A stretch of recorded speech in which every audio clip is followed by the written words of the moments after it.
Olá, eu sou a Daniela Barbosa, fonoaudióloga, e vim aqui hoje participar do projeto Doutor Falou da Multikids Baby.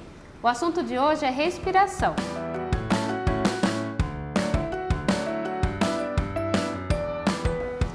E a gente pensa em respiração, na maioria das vezes, quando a gente não está conseguindo respirar bem. E quando eu estou falando de um bebê, ele não vai mostrar para a gente que ele não está conseguindo respirar bem. Então é super importante a gente manter uma higiene nasal adequada. Para os pequenininhos, quando a gente observa que o neném está resfriado ou tem ali uma respiração ruidosa, então ele está puxando e soltando o ar pela boca e você está ouvindo ali um ronquinho mais para cima, assim, bem próximo na região de nariz. É importante que esse neném consiga limpar o nariz dele. E como é neném, é mais difícil mesmo de que isso aconteça naturalmente. Para isso, a gente tem possibilidade de usar os aspiradores nasais. E aqui eu tenho dois modelos. Desde esse, em que a força de pressão para fazer a extração dessa secreção, dessa sujeira do nariz do neném, vai ser a partir do pressionamento que o meu dedo fizer. Então, se eu apertar pouquinho, vai ser uma sucção ali, uma força mais fraquinha, que vai tirar, por exemplo, alguma secreção, algum catarro que está mais próximo ali já da narina do neném. Se eu apertar mais fundo, eu vou ter uma força maior e vou conseguir fazer, então, a extração da secreção que está mais profunda. Uma outra forma que se pode usar são esses aspiradores com sucção. Então, a pontinha menor vem aqui para minha boca, a outra ponta eu posiciono na narina do neném e vou fazer então a sucção com a minha boca. Se eu quiser sugar fraquinho, eu consigo. Se eu precisar sugar mais forte, eu consigo também. E como ele é todo transparente, a gente consegue visualizar se essa secreção está saindo de fato e também até a coloração.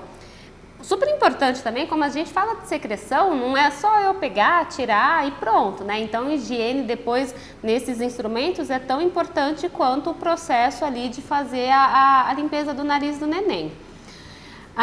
Possibilidades também em relação a manuseios de aspiradores que são elétricos. E aí eu penso em usar tanto num neném pequenininho, porque eu tenho aqui um adaptador para uma narina de um neném, como por exemplo para crianças maiores. Então aqui a gente tem alguns outros adaptadores, exatamente porque a anatomia do nariz do neném vai mudando e vai ficando mais uma narina mais larguinha. A facilidade desses é porque eu consigo apenas posicionar e não tenho a força para fazer a extração dessa secreção, não é a partir de mim. Então eu não vou precisar apertar e não vou precisar sugar. Então a parte boa é porque eu não vou precisar da minha ação, seja apertando o aspirador ou seja sugando, para conseguir fazer a extração da secreção do nariz daquele neném, porque ele é elétrico. Então eu apertei, liguei, posiciono ali na narina do neném e consigo que essa força já faça a extração. De novo, quando a gente está falando de secreção, a gente está falando de um neném que tem ali uma questão de saúde, seja um resfriado ou seja uma outra questão maior. Importante quando a gente tem utensílios transparentes para a gente visualizar qual é a cor e a consistência dessa secreção também, para ser uma informação que a gente vai passar para o médico daquela criança.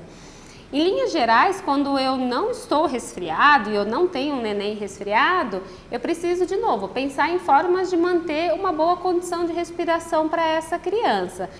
Então, quando a gente está em alguns lugares com uma baixa umidade, por exemplo, a gente tem uma dificuldade para essa respiração acontecer, porque é um ar que vai ali mais pesado.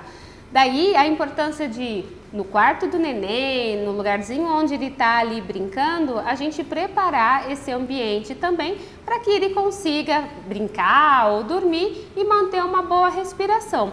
E aí a indicação, a sugestão são esses umidificadores de ar, como que eu vou ligar aqui.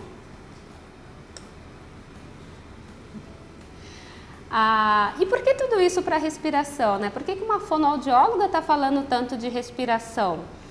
Quando a gente tem uma criança que consegue respirar corretamente pelo nariz, quando eu tenho boquinha fechada, todas as estruturas da minha boca e do meu rosto estão posicionadas da forma adequada.